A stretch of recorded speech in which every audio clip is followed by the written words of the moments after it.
Hello बच्चों, तो हम कुछ आयनाइजेशन एंथैल्पी से रिलेटेड कुछ प्रॉब्लम कर लेते हैं। तो फर्स्ट ही हमारी प्रॉब्लम है, जैसे first ionization enthalpy of sodium, magnesium, aluminium and silicon are in order. ये क्वेश्चन मैक्सिमम टाइम पेपर में पूछ लिया जाता है इससे रिलेटेड, ठीक है।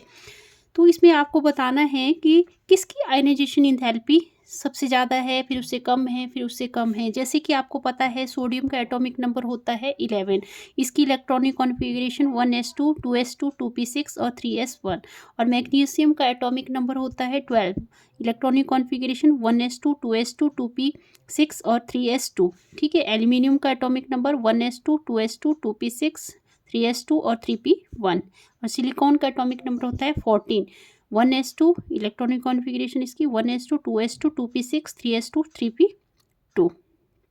ओके, जैसे कि आपको पता है आयनाइजेशन एंथैल्पी, जैसे ही हम अलोंग द पीरियड चलते हैं, ठीक है, along the period right to left move करते हैं, तो आयनाइजेशन एंथैल्पी जो है वो इंक्रीज होती है, ठीक है। आयनाइजेशन एंथैल्पी इंक्रीज होती है, जैसे कि आपको पता है, ठीक है, क्योंकि बहुत बार बता दिया ये आयनाइजेशन एंथैल्पी इंक्रीज होंगी। पर इसमें एक एक्सेप्शन है। एक्सेप्शन क्या है? जो मैग्नीशियम है, देखो मैग्नीशियम का एटॉमिक नंबर 12 है और इलेक्ट्रॉनिक कॉन्फ़िगरेशन क्या है? 1s2, 2s2, 2p6, 3s2, ठीक है। तो ये जो एल्यूमिनियम है, एल्यूमिनियम का जो आउटर मोस्ट शेल में जो इलेक्ट्रॉन है, s जो ऑर्बिटल है, 3s जो ऑर्बिटल है, ये फुली फिल्ड है, कंप्लीटली फिल्ड है, और यहाँ से इलेक्ट्रॉन निकालना मतलब मुश्किल है, ठीक है। इलेक्ट्रॉन निकालना मुश्किल है, तो इसकी आयनाइजेशन एनर्जी ज़्यादा होगी। तो इसमें क्या कैसे होगा ये, और कैसा ऑर्डर होगा ये आयनाइजेशन एनर्जी का? तो सबसे ज़्यादा एनर्जी किस में होगी? सिलिकॉन में।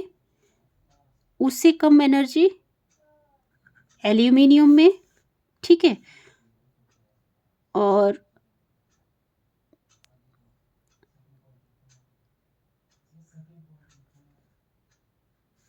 सोडियम में देखो आयनाइजेशन एनर्जी कम होगी मैग्नीशियम से, ठीक है। तो ये वाला ट्रेंड होगा इसमें, मतलब सोडियम की एनर्जी मैग्नीशियम से कम होगी और एल्युमिनियम की एनर्जी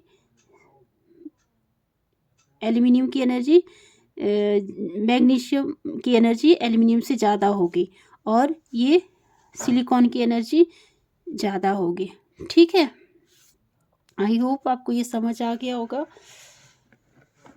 तो इसमें कौन सा केस हुआ? इसमें ए जो आपका ऑप्शन है ये करेक्ट होगा। फिर है next question, among the elements boron, aluminium, carbon and silicon, इसमें बताना है which element has highest ionization enthalpy या एनर्जी। फर्स्ट आयनाइजेशन इंथैल्पी किस में ज़्यादा है? और सेकंड क्वेश्चन पूछा है which element has most metallic character, metallic character किस में ज़्यादा है? तो हमें पता है कि जो बोरोन है, बोरोन आता है, बोरोन का एटॉमिक नंबर होता है 5, भोला, आलसी, गया, इंडिया, थाईलैंड। और फिर कार्बन का एटॉमिक नंबर होता है 6, कार्बन कब सुनाओगे पंजाबी में, जैसे भोला, आलसी, गया, इंडिया, थाईलैंड।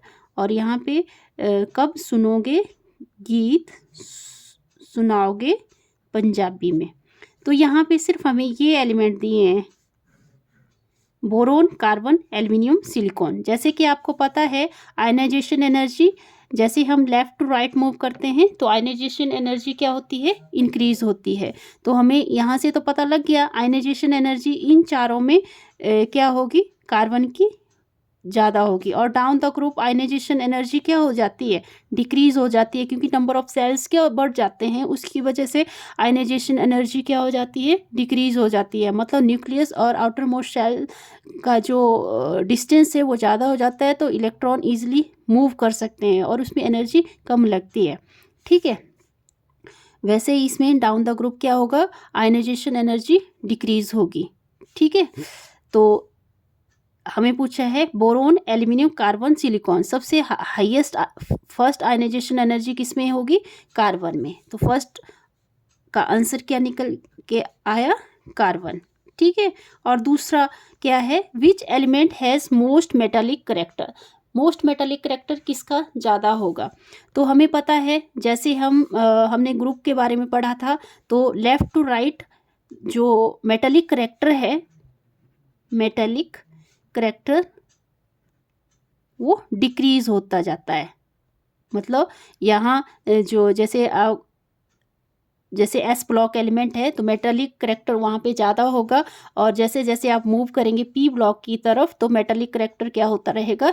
डिक्रीज होता जाएगा। और अगर हम डाउन द ग्रुप जाएं तो मेटालिक करेक्टर क्या होता है?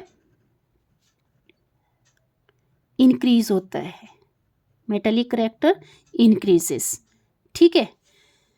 तो मेटालिक करेक्टर इंक्रीज होता है, तो हम जैसे ही नीचे को जाएंगे तो जैसे ये कार्बन जो बोरोन फैमिली है, बोरोन फैमिली में बोरोन और एल्यूमिनियम, तो down the group metallic character increase होता है। तो इन केस में क्योंकि यहाँ पे क्या हो जा रहा है, हम लेफ्ट में जाएंगे फिर नीचे को जाएंगे, तो सबसे ज़्यादा इन चारों में सबसे ज़्यादा मेटालिक करेक्टर किसका होगा? एल्यूमिनियम का। ठीक है। आई होप आपको समझ आया होगा। ये समझ आया तो प्लीज़ वीडियो को लाइक करें, शेयर करें ज़्यादा से ज़्यादा। Thank you.